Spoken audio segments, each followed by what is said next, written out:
Masalo ai se fa fita uri lo ma fatia ne o mātou tangata I savai. Te lo fa pena tu moai nei, o le tau so fo.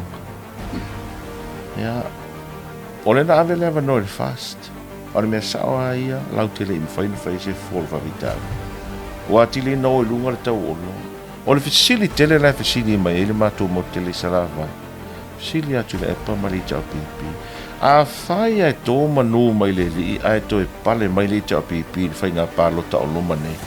E ma fai ini latu ai tia mani metu tia, ona tau wha mai le tau le soifuanga. E kere o wala e. Fai ni wha pa ua. Io e. E mandua fo, a te talnolo I tau le soifuanga.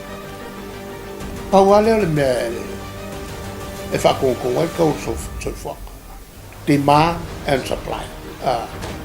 A e malama le nei e forces si e lua e controlla le tau se fuanga wa malama fo ya wala fe le la e le taimi sa o ministai ma o tupe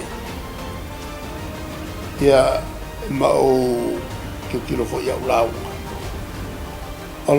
e fengta tele on famatala fo le on fali liu la Samoa ia mo me concepsia mo aikia umaya sa a o ingai mako a mai sale tu rango me fa